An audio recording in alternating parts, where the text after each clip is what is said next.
Assalamualaikum warahmatullahi wabarakatuh. Sebelumnya terima kasih kepada Ibu Dr. Sri Sabarita Elida SLMM selaku dosen pengampu mata kuliah manajemen konflik. Di sini kami dari kelompok 5 akan mempresentasikan hasil kerja kelompok kami, yaitu berupa ciri-ciri konflik. Di sini saya akan memperkenalkan diri saya dan teman-teman saya. Pertama, saya sendiri Etika Ulifna. Saya Karina Mulia, saya Fernanda Wulandari, saya Megawati Mulia. Lalu kita masuk ke dalam materinya. Yang pertama yang akan dibawakan oleh saya sendiri. Baiklah, saya di sini akan menjelaskan materi pertama, yaitu terkait metode konflik dalam organisasi. Terdapat 8 metode yang bisa digunakan untuk menyelesaikan konflik, yaitu yang pertama, yaitu membiarkan masalah terjadi karena salah satu pihak gagal mendapatkan tuntutannya. Yang kedua, avoidance of exit, yaitu mengakhiri hubungan dan meninggalkan pihak yang konflik karena keterbatasan kekuatan. Yang ketiga, coercion, yaitu menyelesaikan konflik dengan paksaan seperti ancaman atau peringatan untuk menekan salah satu pihak. Yang keempat, negotiation, menyelesaikan konflik dengan perundingan damai dan mencari jalan tengah yang tidak merugikan kedua belah pihak. Yang kelima, conciliation, yaitu penyatuan beberapa pihak yang bersengketa untuk menyelesaikan konflik secara damai. Yang keenam, mediation, yaitu melibatkan pihak ketiga yang netral untuk membantu mencapai kesepakatan dalam menyelesaikan konflik. Yang ketujuh, arbitration, yaitu pihak yang bersengketa menyerahkan masalah kepada pihak ketiga dan keputusan pihak ketiga menjadi final. Yang kedelapan atau yang terakhir yaitu adjudication, yaitu penyelesaian konflik dengan melibatkan pihak ketiga yang punya kuasa untuk membuat keputusan final yang bisa sesuai atau tidak sesuai harapan pihak yang konflik. Sekian penjelasan saya terkait materi pertama. Selanjutnya saya akan menjelaskan materi berikutnya.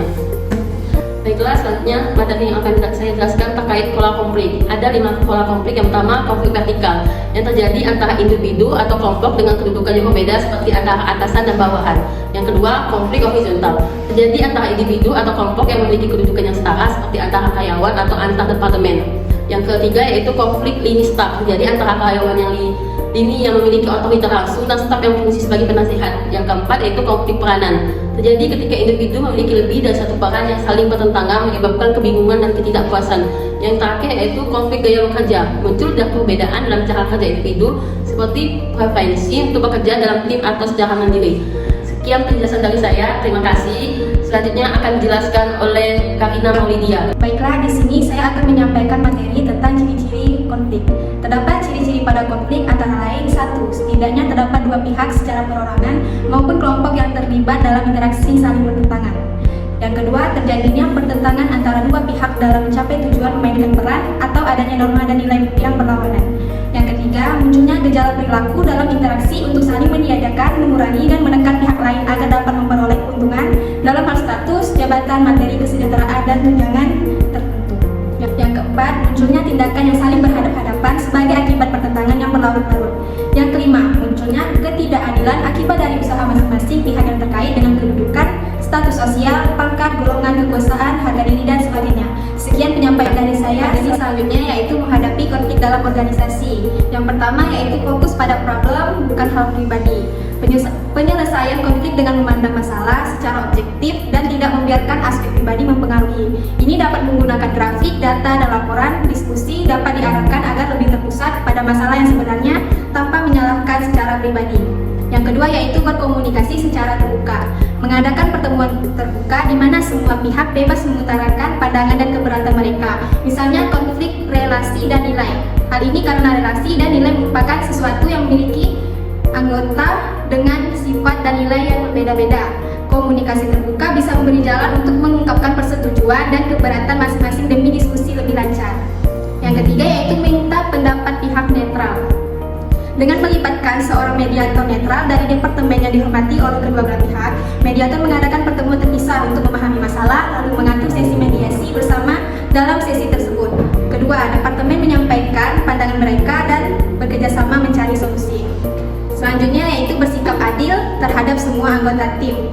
Semua anggota tim harus merasa puas dengan hasil penyelesaian konflik. Solusi yang dihasilkan harus etis, adil, dan mengikuti kebijakan organisasi untuk menghindari ketidakpuasan dan memastikan semua pihak merasa diperlakukan secara adil.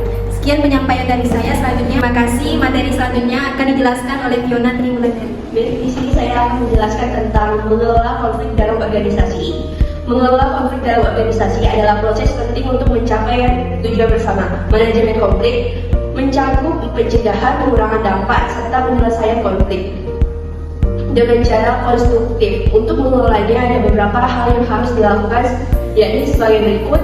Yang pertama itu memahami apa permasalahan konflik tersebut, dan yang kedua kita mendeteksi permasalahan konflik tersebut, dan yang ketiga itu kita mendiagnosa timbulnya konflik tersebut, dan yang keempat itu menyepakati solusi konflik yang tepat yang dimana timbulnya konflik tersebut, dan yang kelima itu mengevaluasi berjalannya solusinya itu untuk kita mengetahui mana timbulnya konflik. Sekian materi yang saya sampaikan, selanjutnya akan dilanjutkan oleh Mega Melaju Lydia. Konsekuensi dari konflik dalam organisasi ada dua. Yang pertama itu ada yang negatif.